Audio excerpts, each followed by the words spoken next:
जय श्री राम दोस्तों।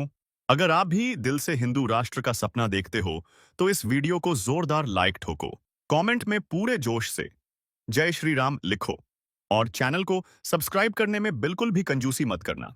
अब आते हैं आज की जहरीली लेकिन जरूरी डिबेट पर। दोस्तों, आए दिन जलेबी बाई डिबेट में सिर्फ और सिर्फ बेइज्जत होने के लिए ही आती है। लगता है इनके लिए डिबेट नहीं, बेइज्जती का रिचार्ज पैक है। आज हम आपके लिए ऐसी वीडियोस लाए हैं जहां पर जलेबी बाई की घनघोर बेइज्जती होती है, इतनी कि टीवी भी मुंह छुपा ले। तो वीडियो के अंत तक बने रहो, क्योंकि मजा ऐसा आएगा कि आप कहोगे रिप्लाई में भी जय श्री राम। तो चलो वीडियो शुरू करते हैं। पिक्चर चालू करो बे। नहीं, जलेबी नहीं, अभी बता रहा हूं अभी आपको। जो आपने टीआरपी कहा ना जनाब, आपकी टीआरपी इसलिए गिर रही है कि आप यहां बैठ के बोल रही हैं टीवी डिबेट पे। अगर आप कह रही हैं फाइनेंस मिनिस्टर ने गलत बोला है, 8,000 करोड़ क्यों कम किया भाई, ये बताइए ना। आप ही का डेटा ना सुधांशु साहब, नहीं उन्होंने कहा है। बात सुन लीजिए ना, दर्शकों ने सुन लिया। अगर वित्त मंत्री ने कहा है कि बढ़ा है और आप कह रही कम हुआ, तो लाइए privilege motion for the house पे। नहीं बोल पाएंगे। अभी डिस्कशन होगा बजट से, मैं देखता हूं। बोलते जाएंगे, ढोल बजाते जाएंगे, कोई फ्लोर ऑफ द हाउस पे झूठ नहीं बोल झूठ सकता। बोलो, लपेटो।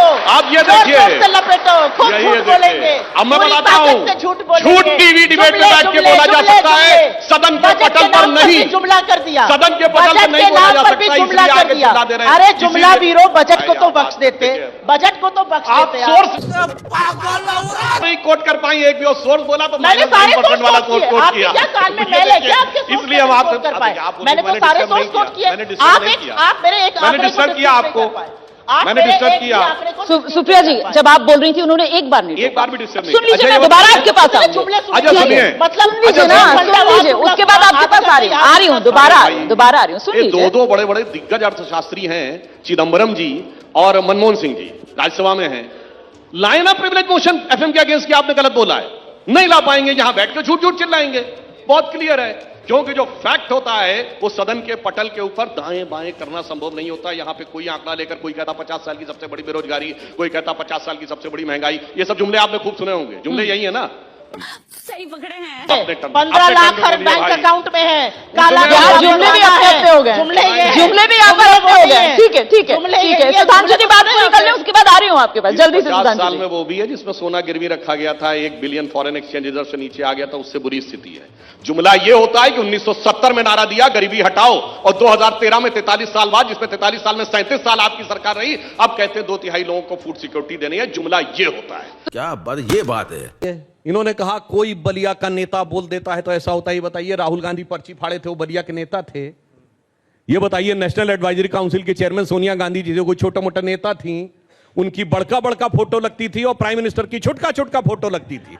मतलब कैबिनेट रैंक जिसको है उसकी फोटो बड़ी लग रही है और उनकी फोटो छोटी लग रही है। और एक दिखा दीजिए सुधांशु जी, एक फोटो दिखा दीजिए। चलिए, अभी बदत है भाई, अभी बदत है। यूपीए की चेयरपर्सन है, अभी दिखाएं यूपीए चेयरपर्सन। यूपीए की सुनिए, चेयरपर्सन बांग्लादेश की प्रधानमंत्री जो वो कले भी नहीं है, ये पीछे असलियत है। आप लच्छेदार बातें करते हैं। मेरी बात को तो कहता हूं, यूपीए की चेयरपर्सन सोनिया गांधी, अगर कोई डिग्निटरी आ रही है, उनसे मिल रही है, आपको क्या दिक्कत है? चलिए मैं जवाब देता हूं। मोहन भागवत को आप क्यों बिठाते हैं? क्या है मोहन भागवत? आप मुझे इस बात का जवाब दीजिए। आपको सोनिया गांधी से आपत्ति है? 1 मिनट, सोनिया गांधी तो राजनीतिक बोलने के बाद सोनिया गांधी राजनीतिक अपने टर्न पे बहन डर गई, बहन डर गई। मैं कोट करता हूं, सोनिया जी की उपस्थिति में मनमोहन सिंह जी ने प्रणब मुखर्जी की पुस्तक विमोचन के समय कहा कि जब मैडम ने मुझसे कहा कि प्रधानमंत्री बनना है तो मैं प्रणब दा के पास गया। मैंने प्रणब दा से कहा, प्रणब दा आप मुझसे अधिक योग्य हैं, प्रणब दा आप सबसे अधिक योग्य हैं, मगर मैडम ने मुझे आदेश दिया है प्रधानमंत्री बनने के लिए, बड़का कौन छुटका कौन बताइए? ये तो उनकी उपस्थिति में बोला है, प्रणब मुखर्जी की पुस्तक विमोचन में बोला है, खुद डॉक्टर मनमोहन सिंह ने बोला है। तो ऐसा है कि इस प्रकार के तर्क उतर्क करके इसको बचाया नहीं जा सकता, सबको पता है। और डॉक्टर मनमोहन सिंह ने अपने जमाने में खड़े होकर पार्लियामेंट में बोला है कि 100 जवाबों से अच्छी है मेरी ये खामोशी, जिसने न जाने कितने सवालों की आबरू रख ली, वो सबको पता है। पहली बात तो व्हाट्सएप यूनिवर्सिटी का कमाल देखिए साहब, असेंबली होती है, वैल्यू एडिशन निगेटिव हो जाता है। अरे भैया, ऐसा कहीं होता है? That's economic अगर कहीं 101 पर सुधांशु जी। कोई आपको असेंबल That's करने को economy देता है 101 तो अपना प्रोडक्ट देते तो आप उस पर सर्विस चार्ज लेकर ही बेचेंगे। आपकी economy की 1 समझ कम बिलियन है। डॉलर का खराब हम है। लोगों ने एप्पल के फोन एक्सपोर्ट किए हैं असेंबल करके ही। 25% आईफोन 14 भारत में बने हैं। इसे कहते हैं व्हाट्सएप यूनिवर्सिटी या राहुल गांधी यूनिवर्सिटी, आप जो भी समझ लीजिए। अब दूसरी बात मैं कहना चाहता हूं। चलाते हैं दूसरी, अरे भाई आपने हमने जुमलों के सरदार और आप लोग हैं भाई। हमने तो हम आतंकवाद नहीं बन की इतनी पाएंगे। घटनाएं उत्तर से दक्षिण तक बता दी। अब दक्षिण कश्मीर के 4 जिलों में रह गया है, वो दिखाई नहीं पड़ा। उसके लिए इनको आंकड़े चाहिए, पर मैं कह सकता हूं हमारी सरकार के किसी नेता ने आतंकवादियों के लिए आंसू नहीं बहाए। हम ये कह सकते हैं हमारे किसी नेता ने आतंकवादियों के लिए पलक पावड़े नहीं बिछाए। क्या बात है? संसद भवन पे हमला हुआ, जिन जाबाजों ने अपनी जान दे दी, उन्होंने, उनके परिवारों ने मेडल लौटा दिए। चूंकि अफजल गुरु को 7 साल तक सर्वोच्च न्यायालय से निर्णय होने के बाद फांसी नहीं दी रही थी, परंतु सोनिया जी की आंख में आंसू नहीं आए। बटाला हाउस के इनकाउंटर के आरोपियों के लिए आंसू आए। बेशर्मो, शर्म करो शर्म। हमने किसी जाकिर नायक को शांति का मसीहा कहने वाले, इशरत जहां को बेटी कहने वाले, अफजल को हालात का मारा कहने वाले, हाफिज को साहब कहने वाले, ओसामा को जी कहने वाले, बुरहान वानी को भटका नौजवान कहने वाले आतंकवाद पे भाषण दे रहे हैं। ये हुई ना बात। इसलिए अब महिला की बात करता हूं। बिल्किस बानो की बात ये कर रहे हैं। 14 साल वो लोग जेल में रख के आए, मुस्लिम थी इसलिए बोला। इसी पश्चिमी उत्तर प्रदेश में एक मुस्लिम महिला थी इमराना, जिसके साथ उसके ससुर ने बलात्कार किया और मौलवी ने फतवा दे दिया कि अब आज से वो अपने ससुर की पत्नी और पति की मां हो गई। और जलवाए जलाल से वो मौलवी साहब विद्यमान थे, चू नहीं बोला। ये इनका महिलाओं के प्रति सम्मान था। तुम चुल्लू भर पानी में जाके डूब के आ जाओ। ये बताइए, केरल में जो लड़कियां पकड़कर धर्मांतरण करके जिहादी बनाने के लिए ले जाई जा रही हैं, वो तो फेक स्टोरी है। महिला सम्मान सब गायब, वहां पे महिला सम्मान गायब। प्यारी समझ गई। इनके नेता प्रतिपक्ष अधीर रंजन चौधरी ने 370 के ऊपर सदन के पटल पर कहा कि भारत के संविधान के अनुसार भारत सरकार को अधिकारी नहीं है ये 370 चेंज करने का, चूंकि ये यूएन का मुद्दा है। बोलिए, आप सहमत है कि नहीं? ये तो आपके नेता प्रतिपक्ष का बयान है, जवाब दीजिए।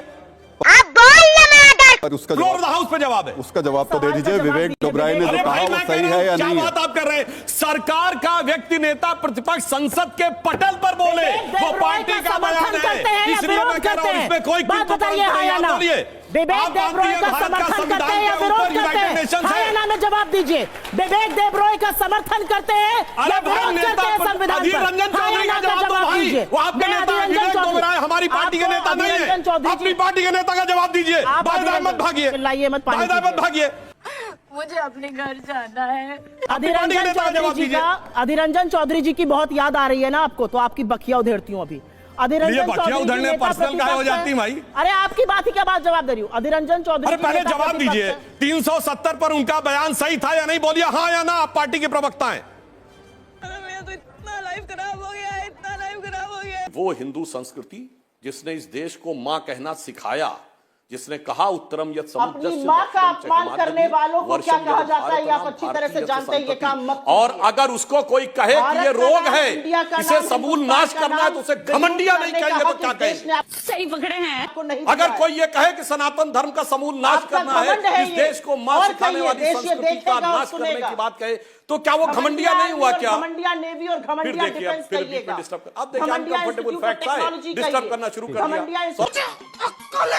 तू क्या बोल रही है? अब मैं बोल रहा हूं तो इनका फीडर डाउन रखिए। भटकाने का तरीका है, ये बोल नहीं सकते हैं, ये असलियत है, ये बोल नहीं पाएंगे। अरे भटकाने का तरीका क्या? भटकाने का तरीका आपका है क्या? आप भारत की आपत्ति करते हैं, आप हिंदू धर्म के नाश की बात करते हैं, आप हिंदू धर्म को गंदा कहते हैं, हिंदू धर्म के सबूत नाश की बात करते हैं। वही हिंदू धर्म जिसने देश को भारत माता कहा, और आज आप उन लोगों के साथ खड़े हुए हैं जिन्होंने भारत माता को डायल कहा था। मैं आजम खान की याद दिलाता हूं समाजवादी पार्टी के।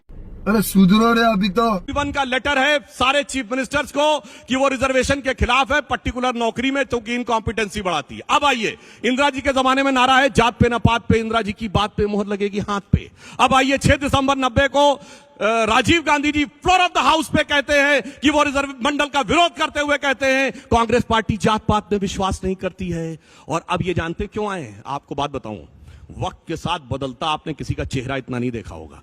2014 में राहुल गांधी, उससे पहले क्या थे? एकदम क्लीन शेप, बढ़िया बबुआ टाइप माहौल बने हुए।